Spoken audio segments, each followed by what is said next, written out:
in Jerusalem, and who's in charge of Israel. And so what the Lord is saying there at this point, Jerusalem, at the time that Revelation has been written, Jerusalem has been destroyed. It's just been wiped out. And it would seem that no one has the key of David. Nobody's ruling over Jerusalem. And so what the Lord is saying here is I'm in charge. I know what's going on, and I've not lost control. And this persecution that is arising under Trajan is completely under his control. He can limit it. He can allow it to expand. He can allow it to go just far enough to where it actually purifies the church and causes the church to grow and to mature and to spread. But he can keep it from becoming such an intense persecution that it snuffs out the church. The Lord's in charge. And that's the comfort of what he's telling this man back in Revelation chapter 3. But let's go back there and read that again with the understanding of the context of what he's quoting from Isaiah. Verse 7, and to the angel of the church in Philadelphia write, these things saith he that is holy, he that is true, he that hath the key of David, he that openeth and no man shutteth, and shutteth and no man openeth.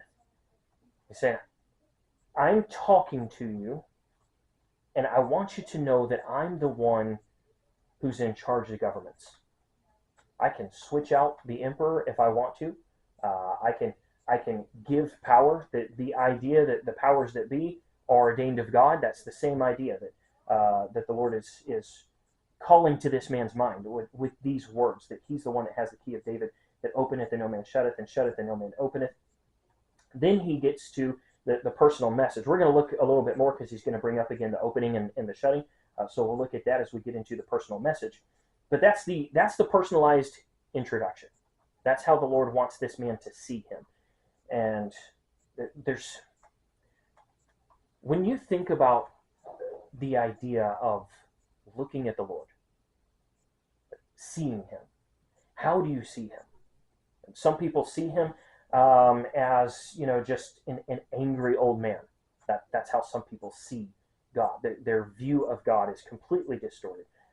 Some people see him as just a really nice pushover, and that's a distorted view of God. There are those.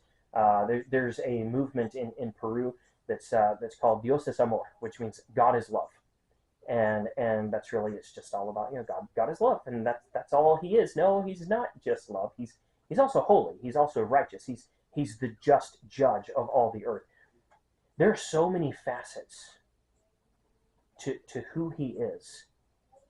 And what's beautiful about the way that the Lord presents himself to us through the Word is that he shows us so many different facets of who he is and his character and his relationship to us, that at any given point in every person's life, there is a specific way in which they could see God.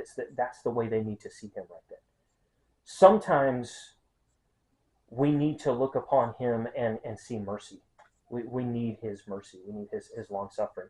Sometimes we need to look on him and see him as the one who has the sword. And we need to be afraid. If we're in a position in our lives where we've been rebelling against him, then there ought to be some fear there. But at other times, we might be hurting. We might be suffering. And what we need in him is the comforter. And we can look upon him and see him as the comforter. And there's so many different ways that he presents himself to us. And what's so beautiful about the personalized introductions that he gives to these men is that he is presenting himself to these men exactly the way that they need to see him at this moment in their lives. And right now, what the pastor in Philadelphia needs, he needs to see a God who's in charge. He needs to see a God who is not panicking because of the government that's going on. And there's some people, and especially over the last 4 years in America, that I think there were some people that really needed to have that perspective. They're freaking out over who's ruling over us, and just understand God is not worried about that. He's the one that has the key of David. He opens and no man shuts, and he shuts and no man opens. And he can absolutely take the government and place it upon another. Thank God that he can do that, and that he has done that at many different times in history. And so he wants this man to see him as the one who can change the governments, the one who can give an opportunity. And if he gives an opportunity, it doesn't matter who's against you. You're going to be able to have that opportunity, as we'll see here in a moment. So he says in verse 8, in the personal message, I know thy works. Behold, I have set before thee an open door, and no man can shut it. For thou hast a little strength, and hast kept my word, and hast not denied my name. Now look at that, where he says there, I know thy works. So he knows this guy. He knows that he's the kind of man who's studious enough that he would get an obscure reference to Isaiah 22, and that he would be comforted by it. He knows his works, and he knows that this guy is in a tough situation. He knows that he's in a place where there's some struggle, there's some persecution that's going on, and he wants to comfort him. This is one of the two letters in Revelation, one of the two pastors, in which he has nothing bad to say. There's no, in all of these personal messages we talked about, there's either commendation or condemnation or a little bit of both.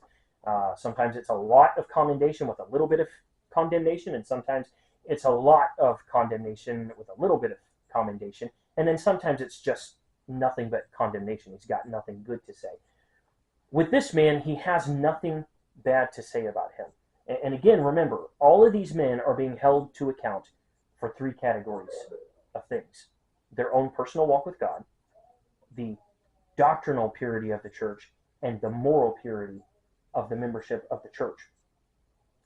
Since he has nothing bad to say against this guy, then we must be able to assume that that means this man is walking with the Lord. He's a student of the Word, and he's walking with the Lord. We should be able to assume from this, since he doesn't rebuke him for any kind of false doctrine coming into the church, that this guy is doing his job as the angel of the church, as the guardian, as the gatekeeper, as the warrior of this church. He's keeping out false doctrine. Now, persecution can help with that.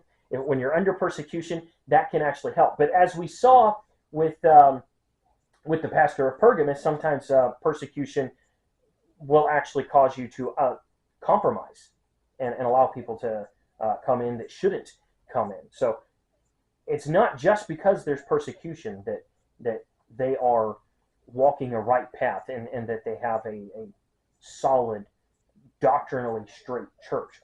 And because he doesn't rebuke this man for any sort of fornication or adultery in the church, then we can assume that he's done his job and kept the leaven of fornication out of the church. So this guy is just, he's an amazing pastor. We don't know hardly anything about him. Most of what we can tell about him is from what God didn't say to him.